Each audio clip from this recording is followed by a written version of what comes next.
Today we will be covering the emotion shame. Shame has always been a very difficult emotion for me, probably because many experiences in my life where I was shamed for reasons beyond my own actions or beliefs.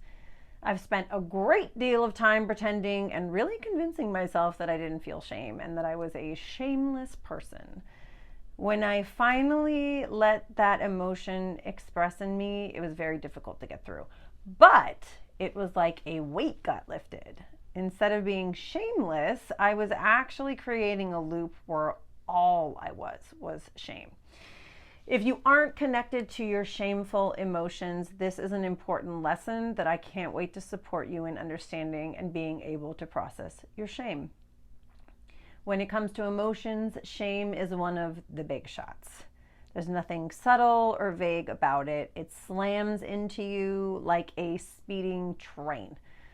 Shame is a ferocious, overwhelming, debilitating emotion that implies grievous wrongdoing and transgression beyond redemption.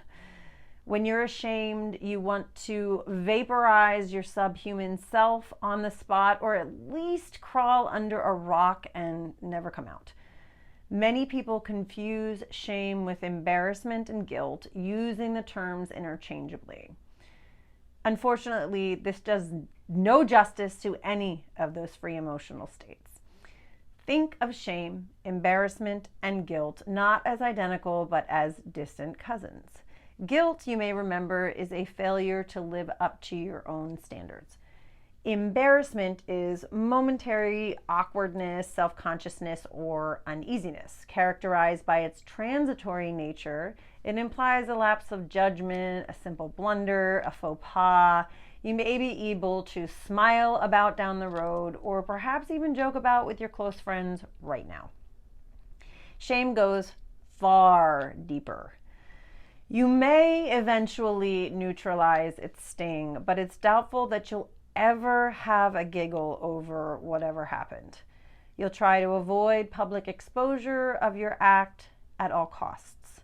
In fact, because of its cringe potential, the word shame rarely crops up, except in clinical circles. Colloquially, I am embarrassed is often inaccurately substituted for I am ashamed, because it sounds and feels so much better. Minimizing feelings for comfort's sake only promotes the false impression that they hold some sort of power over you. Name them exactly for what they are, and you gain power over them. When you can't shake the feeling that you've done something horrible and unforgivably wrong, and that you were surely the worst person on earth because of it, shame is paying you a visit. You may flush deeply or feel any of the following: a prickly, hot sensation coursing through your extremities, sick to your stomach, or as if you've been punched in the solar plexus. That's that area right in the center under your rib cage. You may feel repulsed by yourself, literally sick of you. Shame is a stone in your gut that won't dissolve, striking at the very core of esteem as you shudder, I did that. When you're ashamed, you feel dirty, as if no amount of washing can make you clean. Much has been written about the similarities and differences between shame and guilt. It's said that guilt is about what you do, and shame is about who you are. Guilt is wrong behavior, and shame is a wrongness within you. Guilt is the perception that you've made a mistake or failed, while shame is the perception that you are a mistake or failure. Guilt assumes your wrong can be seen as an offer and an opportunity for a redemption, prodding you to reach out, make amends, and set things straight. Think about how it lessens when, for instance, you call back your boss and offer to go to the office, though you plan to work from home, or when you run after a friend shouting, I'm so sorry, I didn't mean that. Guilt offers the hope of undoing and forgiveness. With shame, however, there is no hope, no brighter future. What's done is done. You feel as if you can never make things right no matter what you do. Unlike guilt, shame doesn't come with an eraser. Shame stems from the belief that you have not only done a bad thing, but you are a bad person. Although it's hard to believe that an emotion is so wounding and devastating and has a purpose, it does. Precisely because of its potency, shame is a useful governing tool to prod you in what society perceives as the right direction. Like guilt, its essential purpose is to warn you that you've missed the mark, fallen short of an expectation, stepped outside conventional law, or behaved badly. If you promise to pick up your spouse's dry cleaning on the way home from work and it slips your mind, you might feel a twinge of guilt. Reflecting a bit more, you might feel shame as you realize that your so-called forgetfulness stems from how angry you still are at your spouse from an argument that you had the night before. You can let go of your guilt by returning to pick up the dry cleaning. But facing the shameful act that you were being vindictive and mean might be more difficult. It sounds like a paradox, but we might say that the awfulness of shame is intended to ensure that we do things that make us proud. You often choose to do things right solely because you want to avoid how it feels to slink off with your tail between your legs. Think about it. When you do things you are ashamed of, you generally feel bad about yourself, and when you do things that you're proud of, you feel good. Because of its toxicity, shame is a powerhouse as a motivator. As with guilt and any emotion, no one can make you feel ashamed. This doesn't mean that people won't try to discredit or humiliate you the same way they try to guilt trip you. Think yourself as a Teflon-coated pan. No one can make anything stick to you unless you allow it. Assuming that you're honest with yourself, and that is a crucial assumption. As a mature individual with full cognitive capacities, you can judge your behavior and don't need to take anyone else's judgment as truth. When deciding if you're feeling shame, it's important to examine the context of the situation. Something may elicit shame in one circumstance, but not in another.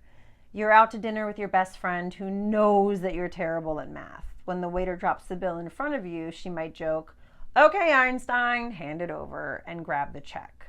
Let's imagine that you're in a meeting with your boss and a brand new client. When your boss hands you the client's quarterly financial statement and asks you a question about revenues, you're so nervous for a moment that you can't speak and start to stutter. So she says, "Okay, Einstein, hand it over," as she swipes the statement out of your hand. Same message, different context. No one can evaluate you like you, as long as you can be honest with yourself. If you're an emotionally healthy person, you are able to scrutinize yourself and recognize that you have strengths and you have weaknesses. You know that you're not perfect and you never will be, and that neither is anyone else. You recognize that you're a worthy individual, no matter how much or how little you accomplish in life or how many mistakes you make. When you do something that lives up to your expectations, you feel proud. When you fail to live up to your expectations, you feel shame. If you're going to feel shame, make sure it's the real deal and that you're not buying into it just because someone wants to shame you. Healthy shame comes from healthy families. Well-balanced parents recognize both their strengths and their weaknesses and their children's behavior with responsible objectivity. Healthy spouses work on taking responsibility for their mistakes and don't habitually play the blame game. They model healthy shame by being accountable for their behavior and teaching their children to do the same. Neither protecting them from feeling appropriately bad or making excuses when they're at fault. If you grew up in this type of family, consider yourself very lucky. In a functional family, shame stings a little to encourage you to become a better person. But the feeling is neither overwhelming nor unbearable. In a functional family, you're brought up to learn from mistakes, then let them go. No one is stuck in shame mode all the time or in a pattern of shame-based behaviors such as addiction or abuse. Shame does its job to get you to look honestly at yourself and mend your ways. Then it dissipates. If, as a child, your parents and other relatives regularly humiliated you for shortcomings, made fun of your mistakes, or put you down for your failures, that is a different story. The normal reaction to this kind of ongoing humiliation, as debasement, is to believe that there is something drastically wrong with you. From that sense of unfixable defectiveness is born a bad case of lifelong shame. When you're regularly degraded, teased, or demeaned as a child, or as an adult for that matter, you may lump your wounding into one feeling: bad. The word functions on two levels: as a mood descriptor and as an assessor of self-worth. Whether the underlying belief causes you to feel rotten or whether feeling rotten grinds you into believing that you're worth nothing, bad is the word that aptly describes exactly how you feel when you're engulfed in shame. And so you wrongly assume, because I feel bad, I must be bad. Remember how one way we learn is through example? Well, I'm going to give you an example of shame playing a role in my life. When I was a child and into my teen years, I was intensely training in classical ballet. I come from a family that's pretty middle American, think like football and picnics in the backyard. So being an artist wasn't something that they could really wrap their heads around. That would be all well and good if that was the extent of it. But I had rehearsals and I had classes and I traveled for them and I left school early for them, and I was not at home on weeknights. On the rare occasion that I had a Wednesday off, I would go to my grandparents to have dinner, as my family did every week.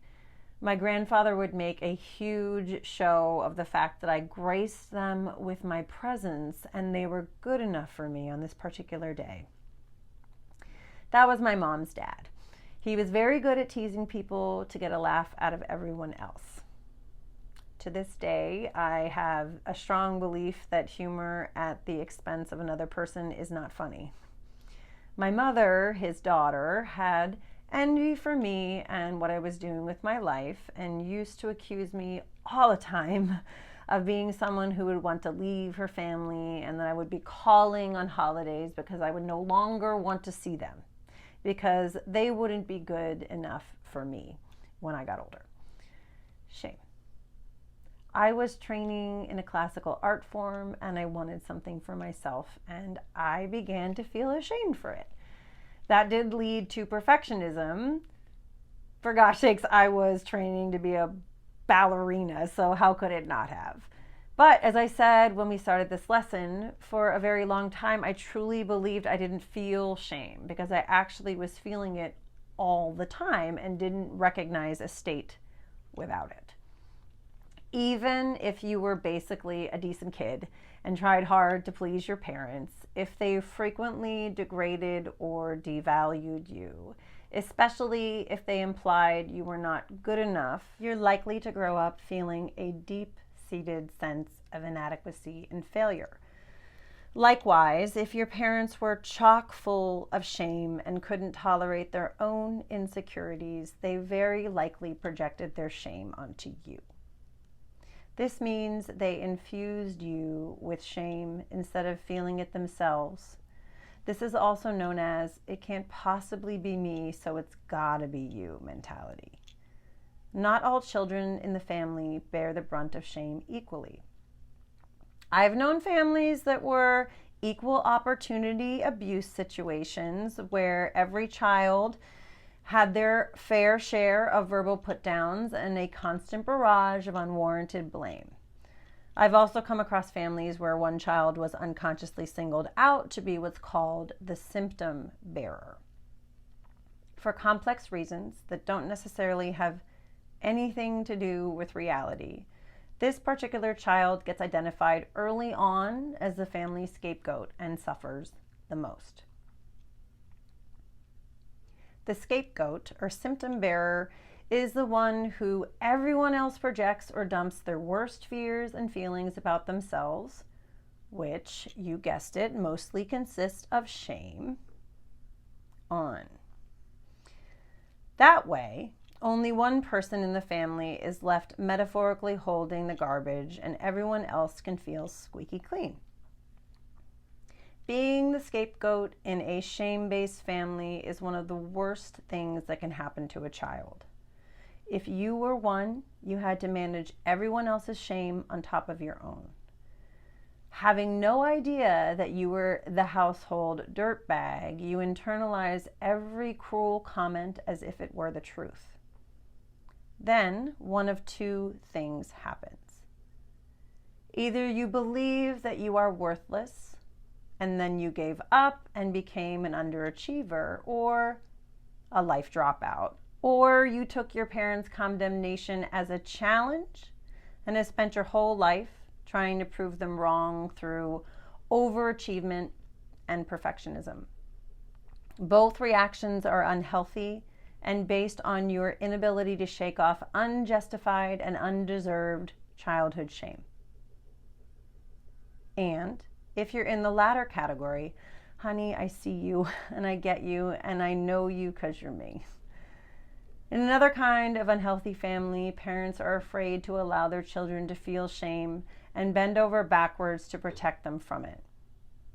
Though it's understandable that parents will try to minimize their children's emotional pain, this kind of sheltering nearly always backfires because overprotected children end up believing that shame is too unbearable to tolerate. No matter how hard the parents try to shield them, children often feel ashamed anyway. They wind up feeling doubly ashamed for whatever they did and because they think they're not capable of tolerating warranted blame. When you don't know how to bear shame, you can't take responsibility for yourself, fix your broken parts, fit into society, or bounce back from failure.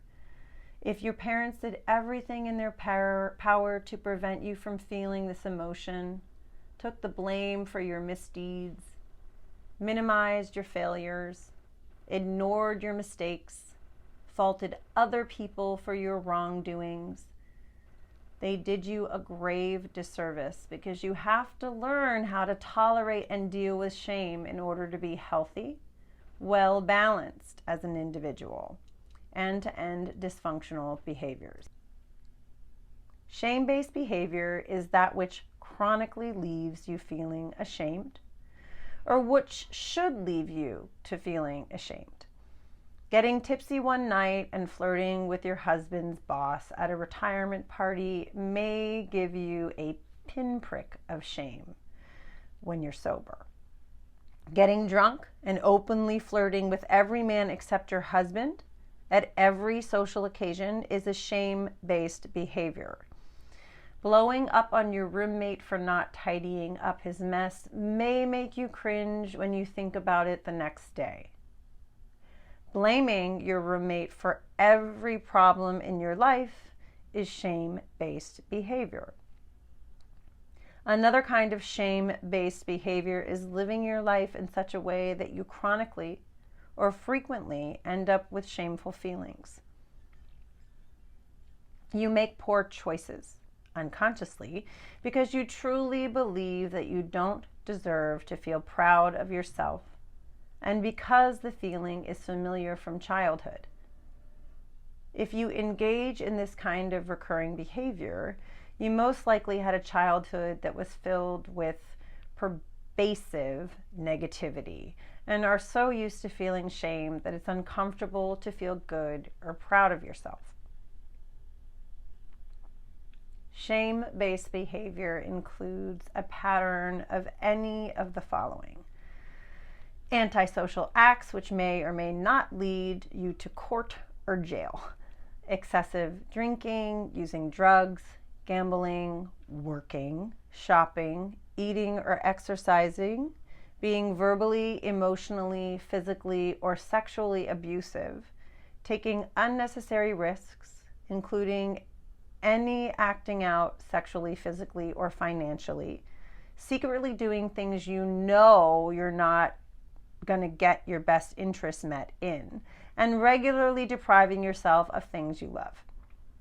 You know your behavior is shame-based because deep down inside, no matter how much you try to deny it or convince yourself otherwise, you don't feel proud.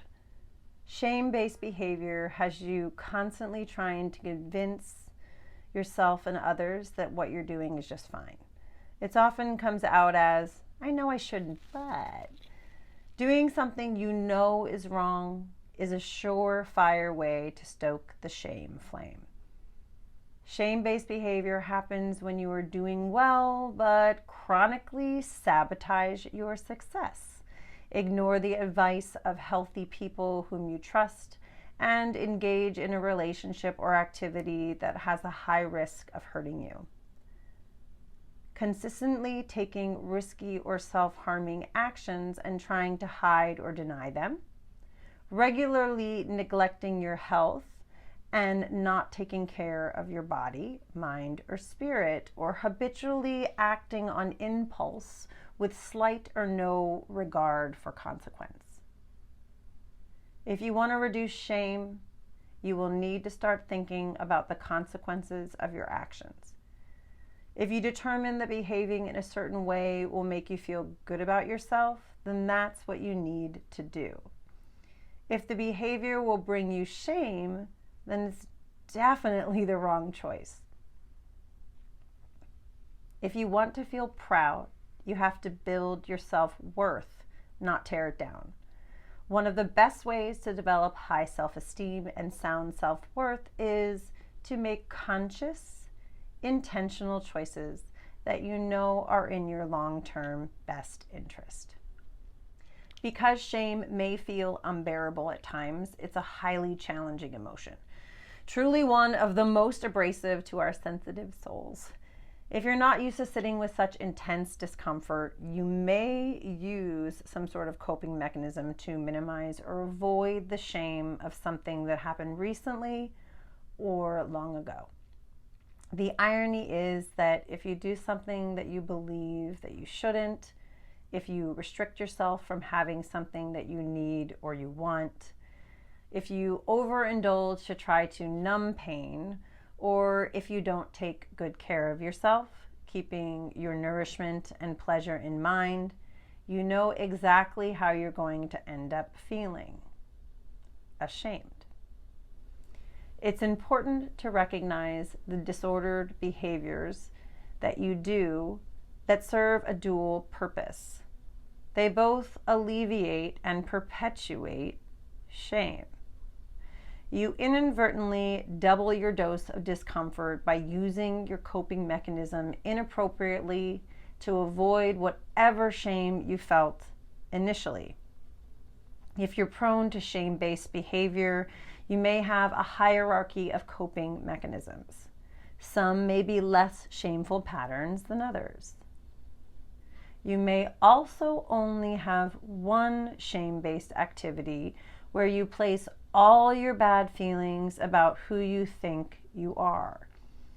You may expect so much of yourself in most areas of your life that your coping mechanisms where you check out is the only one in which you let yourself go. What all your behaviors have in common is that you destroy feelings of self-love and self-worth. Rigid or highly controlled behavior on a regular basis also stems from shame, or more precisely, an intense fear of shame. Controlling yourself keeps you on a short leash because you're scared that once you get started, you'll never stop, which of course would generate enormous amounts of shame. Remember when I said that growing up in a family where parents projected their shame onto their children may produce individuals who are overachievers and perfectionists?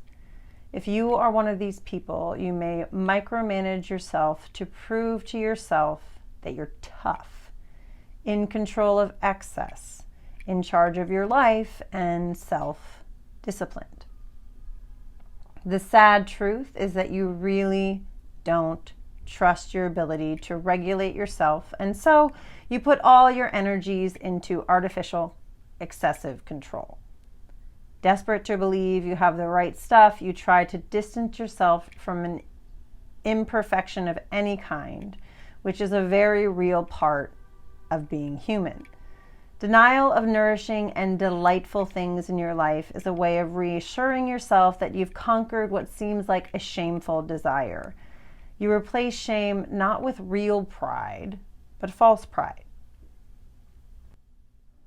Your perfectionism may be motivated by the irrational belief that if I am perfect, I will never have to feel shame. Unfortunately, perfectionism feeds on itself. The more you fear the shame of imperfection, that is, vulnerability, emotion, excess, the more perfect you have to be. If you tend towards being a perfectionist, it's important to have areas in your life in which you give yourself permission to make a mess, because life is messy.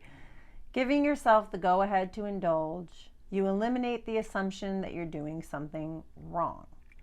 You could also refuse to feel badly about yourself even when you indulge or withdraw from a negative behavior, and instead choose to love yourself no matter what. When I'm working with disordered eating patients, I have a language around this exercise where there's guidelines and there's permission. If you are on the spectrum of guidelines where they occur as rules or dogma, you've gone too far to the right. If you are so permissive that you're in reckless abandon, you've gone too far to the left. When you are taking care of or parenting yourself and practicing self-care, you want to have a good balance of guidelines, not rules, and permission. Anything you do secretively is shame-based. Shame thrives on secrecy, which means keeping information hidden from others and ourselves. You may feel as if you're protecting yourself from prying eyes, but what you're doing is reinforcing unhealthy behavior. You'd be better off if you felt guilt rather than shame over your behavior. Guilt says that you don't like what you're doing and can correct it. Shame says that nothing can make up for how awful of a person you believe yourself to be. The goal is to work towards moving all secretive behaviors out into the open, which announces, I may not be doing something that's healthy for me, but I'm not going to hide it as if it's criminal. I'm going to try to understand this behavior and recognize that it is shame-based. If you have a behavior that makes you feel unhappy, you can always make the choice to view your behavior neutrally. You may still wish to act differently, but you don't have to worsen your situation by self-shaming. Reacting neutrally to your actions may not take away all of your shame, but it will certainly increase your pride. Shame is a very tough emotion to experience.